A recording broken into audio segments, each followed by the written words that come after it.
বোঝা গেল পরীক্ষা ছাড়া কোনো জিনিস কেউ ক্রয় করে না। যদি কাপড় কিনতে পরীক্ষা দিয়ে ডলা দিতে হয়, ছেলে বিয়ে দেওয়ার জন্য বৌমার পিতৃকুল মাতৃকুল লেখাপড়া এমন করে যদি যাচাই করতে হয়, এত বিলাসবহুল জান্নাত কিন্তু আল্লাহ আপনার আমার চেহারা দেখে দেবে না, অবশ্যই ইমানের পরীক্ষা নেবে। ইমানের পরীক্ষা ছাড়া কোনোদিন আল্লাহ জান্নাত দিবে না। বাইরে আপনাদের এলাকার পানি তো অনেক মিষ্টি, খুবই ভালো। আমি টাঙ্গাইলে আসি প্রায় 14 বছর। 2008 সালে আমি সর্বপ্রথম এসেছিলাম শহরের পাশে ঝাওয়াইল বলে কোনো জায়গা আছে, ও ঝালপই আছে না, 2008 সালে নগর ঝালপই। 2008 সালে এসেছিলাম আমি সর্বপ্রথম। সেখান থেকে আমি আজ প্রায় কত বছর হলো, তাহলে 15 বছর আমি আসি। কিন্তু এখান থেকে টাঙ্গাইল 15 কিলোমিটার, আর এখানে আসতে আমার 15 বছর সময় লাগছে। আপনাদের এলাকার পানি খুব স্বচ্ছ মিষ্টি, কিন্তু আমরা দক্ষিণ এলাকার লোক খুব লোনা।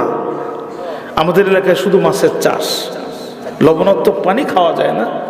তো 2-3 গ্রাম পর পর সরকার গভীর নলকূপ দিছে যাতে মানুষ মিষ্টি পানি পায়। বিকালবেলা নারীরা যখন কাকে কলস নিয়ে পানি আনতে যায়, কিছু দুষ্টু ছেলেরা 3 রাস্তা 4 রাস্তার মোড়ে বসে থেকে আফসোস করে, আহারে মানুষ না হয়ে যদি কলস হতাম জীবন সার্থক হয়ে যেত। আপনারা কি বুঝতে পেরেছেন? মুরব্বীরা আছে তো, সব কথা খোলাখুলি বলা যায় না, একটু ইশারায় বুঝিয়ে দিতে হবে। মানুষ না হয়ে যদি কলস হতাম জীবন সার্থক হয়ে যেত। কলস তখন জবাব দেয়, রে যুবক দাদা, আমি ছিলাম নদী নালার খাল বিলের কাদা, সেখান থেকে তুলে এনেছিল আমার কুমার দাদা। গলার পরে পা দিয়ে কয়, রে নরম কাদা, তুই আমারে দিবি চাঁদা। আমি বলেছিলাম, ওরে কুমার দাদা, আমার মতো নরম কাদার কাছে তুমি যাও চাঁদা। আসলে চাঁদাটা কি? দুষ্টু কুমার কয়, রোদ পোহাবি আর শক্ত হবি। আমি হালকা শক্ত হলাম যখন, আমারে ধরি নিয়ে রিমান্ডের গোল চাকার উপরে বসালো তখন। ও একবার মারে, ও মারতে মারতে যখন ক্লান্ত হয়ে যায় তখন ওর বউ আমারে মার শুরু করে। ওর বউ মারতে মারতে ক্লান্ত হয়ে গেল, ছেলে আমারে পিটায়। গোটা বংশের সবাই আমার ইচ্ছা মতো রিমান্ডে নিয়ে পিটাইতে পিটাইতে আমি কাদারে কলস বানায় ফেলে। নির্মম নির্যাতন যখন আমার উপরে চলে, আমি তখন মনে মনে করলাম, আমি কাদা যদিও নরম, ইমান আমার সাংঘাতিক গরম। ও যতই নির্যাতন করুক চরম, আমি নির্যাতন সহ্য করতে করব না শরম। কারণ আমি জানি, ইন্নাল্লাহা মা'আস সাবিরিন, ধৈর্য ধারণ করে যারা আল্লাহকে সাথে পায় তারা। আমি ধৈর্য ধারণ করলাম, আমি কলসের আকার হয়ে গেলাম। রিমান্ড শেষে আমাকে রৌদ্র নামক কারাগারে পাঠানো হলো।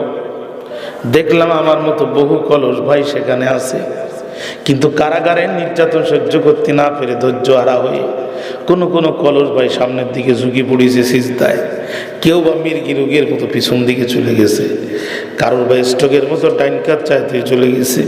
এইগুলোর লাথি মেরে এক পাশে ফেলানো হয়েছে, কারণ কারাগারের বন্দি জীবন সবাই সহ্য করতে পারে না।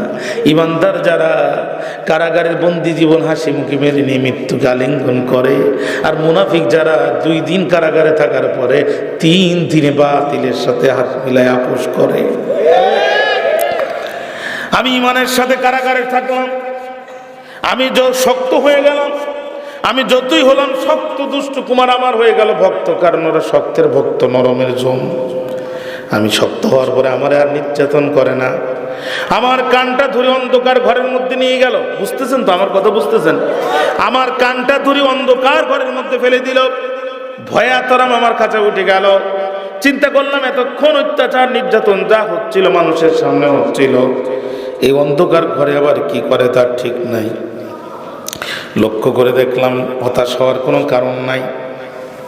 ওখানে সাজানো আছে আমার মতো বহু কলস ভাই, 10 মিলে করি কাজ, হারি জিতি না ইলাজ। ওদের যা হবে আমারও তাই হবে। বলতে না বলতে হঠাৎ করে দুষ্ট কুমার পিছন দিক থেকে আগুন জ্বালায় দিল। আম কাঠ, জাম কাঠ, কাঁঠাল কাঠগুলো যখন আগুন ধরে গেছে, আমার ভয়াতরাম খাসায় উঠে গেছে। এইবার আমার কি হবে চিন্তা করলাম। রিমান্ডে ধৈর্য ধারণ করেছি, রৌদ্রের কারাগারে ধৈর্য ধারণ করেছি, এই আগুনের মধ্যে আমি ধৈর্য ধারণ করব।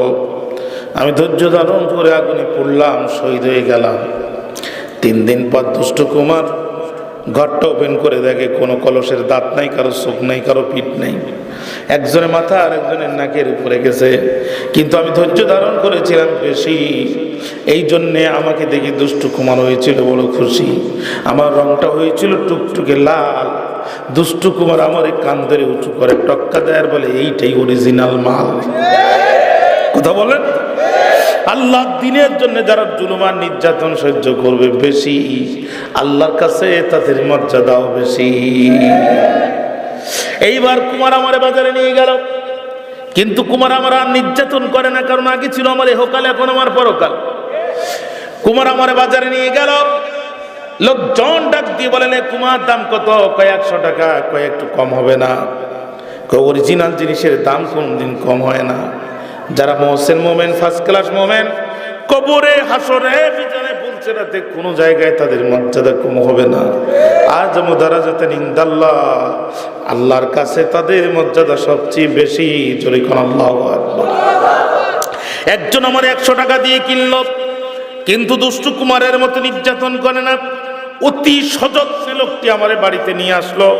ওই বাড়ির সমস্ত মানুষ মাটির মধ্যে ঘুমায়, কিন্তু মাটির টিলা দিয়ে আমার থাকার জায়গাটা একটু উঁচা করে দিল, যাতে আমার গায়ে কোনো গোতা না লাগে, কোনো আঘাত না লাগে, আমার বসতে যাতে কষ্ট না হয়।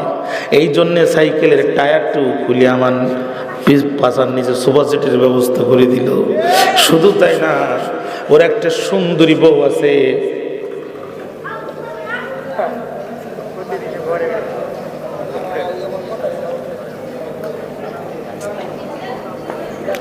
আমাদের ওয়াজের চেয়ে ওদের কথাটা গুরুত্বপূর্ণ।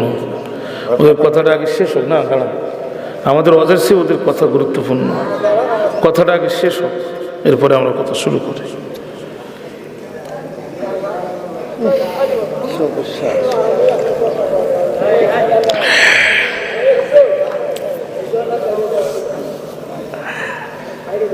ভাই আপনাদের কথা শেষ হলে বলেন, তাহলে আমরা শুরু করবো না।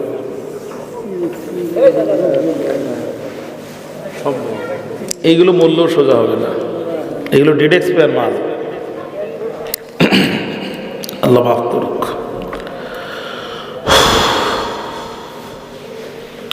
2 ঘন্টা বক্তৃতা করতেছি, 2 ঘন্টা এখান থেকে ঢাকা যাওয়া যায় না? এত সহজ মনে করেন এটা? আমার সামনে কোনো নোট আছে? এই কথাগুলো সব আমার মাথায় সাজানো। এত সহজ মনে করেন আপনারা? আর আমি তো গান গাওয়া বক্তা না, যে আয়াত নেই হাদিস নেই, গান একটা টেনে দিলাম, 2 ঘন্টা চলতে লাগলো। আল্লাহ আমাদের উপর দয়া করুক, আমিন। আমাদেরকে আল্লাহ বোঝার তৌফিক দেন, আমিন। আমার যদি বসতে কষ্ট না হয়, সাইকেলের টায়ারটিও খুলে সুপাজেটের ব্যবস্থা করে দিল। ওর একটা সুন্দরী স্ত্রী আছে, যার দিকে পাড়ার যুবক যদি একবার জায়গায় 2 বার তাকায়, ওর পার রক্ত মাথায় উঠে যায়। সেই বউয়ের কোলে সকালে একবার, বিকালে একবার, সন্ধ্যায় একবার, এমনকি পানি যদি ফুরায় যায় ভোর রাত্র আমার উঠায় দেয়। ও যুবক দাদা, 3 রাস্তার মোড়ে আড্ডা দিয়ে আমি এখানে আসি নাই। আমি ছিলাম পানির তলের কাদা। আমি যদি কারুর জুব্বায় কিংবা বোরকায় লাগতাম, সার্ফ এক্সেল ছাড়া সেই পোশাক আর ব্যবহার করতে পারত না। সেই পানির তলের কাদা। আমি ওর গোল চাকার রিমান্ডের উপরে ইমানের পরীক্ষা দিয়েছি। ওর হাতের আঘাত সহ্য করেছি, ওর স্ত্রীর আঘাত সহ্য করেছি, ওর র্যাব পুলিশ চিতা কোবরা যত আঘাত করেছে আমি সহ্য করেছি। এরপর রৌদ্রের কারাগারে আমি নির্মম নির্যাতন সহ্য করেছি। এরপর অন্ধকার ঘরের মধ্যে আমি আগুনে পুড়ে শহীদ হয়ে এখানে উঠেছি। আমাকে দেখে আফসোস করে লাভ নাই। এখন যৌবন যার, ইসলামের জন্য লড়াই করার সময় তার। তোর আল্লাহ দ্বীনের জন্য মার আর মহার ময়দানে ঝাঁপিয়ে পড়। পানির তলের কাদা যদি সংগ্রাম করে সুন্দরী নারী কোলে উঠতে পারি, আল্লাহ তোদের জান্নাতের মধ্যে এমন নারী দিবে, যেই নারীর চেহারার মধ্যে তোদের চেহারাগুলো আয়নার মতো দেখা যাবে।